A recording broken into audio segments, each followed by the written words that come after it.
போட்டுக்கிறேன். 2 பச்சை மிளகா போட்டுக்கிறேன். 2 டம்ளர் அரிசிக்கு 2 பச்சை மிளகா போட்டுக்கிறேன். தாளித்து விடும்போது நல்லா வதக்கி எடுத்துக்கோங்க. ஃப்ரெண்ட்ஸ், நான் இது வந்து ஆல்ரெடி 3 சேனல் ஸ்டார்ட் பண்ணி இது 4வது சேனல் நான் ஸ்டார்ட் பண்ணியிருக்கேன். எல்லா சேனலையும் டெலிட் பண்ணிட்டேன். எனக்கு வியூஸும் போகல, சப்ஸ்கிரைபரும் வரல. ஒரு 1000 வாட்ச் ஹவர் வந்தோடனே நான் வந்து டெலிட் பண்ணிட்டேன். முடிஞ்சால் இந்த சேனலுக்கு சப்போர்ட் பண்ணுங்கள் ஃப்ரெண்ட்ஸ்.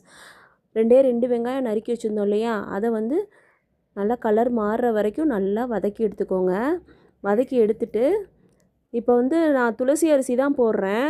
அதனால் அதுக்கு வந்து 1 டம்ளர் அரிசிக்கு 1.25 டம்ளர் தண்ணி நான் வைப்பேன்.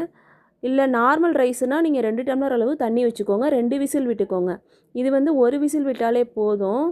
வெங்காயம் நல்லா வதங்கினதுக்கப்புறம் 2 ஸ்பூன் அளவு தயிர் சேர்த்துக்கோங்க.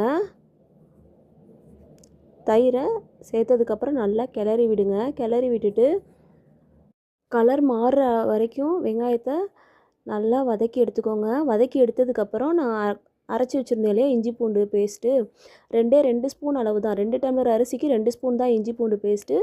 கொஞ்சோண்டு வெங்காயம், ஒரே ஒரு பச்சை மிளகா, கொஞ்சோண்டு புதினா, இதை நல்லா பேஸ்ட்டாக அரைச்சி வச்சுருந்தோம் இல்லையா, அதையும் போட்டு நல்லா பச்சை வாசனை இல்லாமல் நல்லா வதக்கி எடுத்துக்கணும். வதக்கி எடுத்துகிட்டு இந்த அரிசி வந்து ஒரு 20 நிமிஷம் தான் ஊறணும். ரொம்ப நேரம் ஊற வைக்கக்கூடாது. கழுவிட்டு ஒரு டைம் ஊற வச்சிடணும். ஊற வச்சிங்கன்னா ரொம்ப நேரம் 1 மணி நேரம்லாம் ஊறிச்சின்னா குழஞ்சி போயிடும். அதோட அரை லெமன் மட்டும் புழிஞ்சு விட்டுக்கிறேன். புழிஞ்சு விட்டுட்டு 1.25 அளவு தண்ணி எதுக்கு வைக்கணும் அப்படின்னா, நம்ம குக்கரில் வைக்கிறோம் அப்படின்னா 1.25 அளவு வச்சு ஒரு விசில் விட்டாலே போதும்.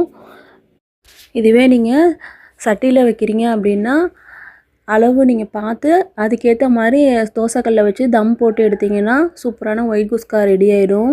இப்போ நான் பக்கத்துலேயே முட்டை கிரேவி செய்ய போகிறேன் ஒயிட் குஸ்காவுக்கு. அதுக்காக தான் பூண்டு கொஞ்சம் நறுக்கி வச்சுருக்கேன், வெங்காயம் தக்காளி நறுக்கி வச்சுருக்கேன். 3 முட்டையில் தான் செய்ய போகிறேன். ரொம்ப சிம்பிளாக தான் இருக்கும், ஆள் கம்மி தான், அதனால தான் நான் அப்படி செய்கிறேன். 4 டம்ளர்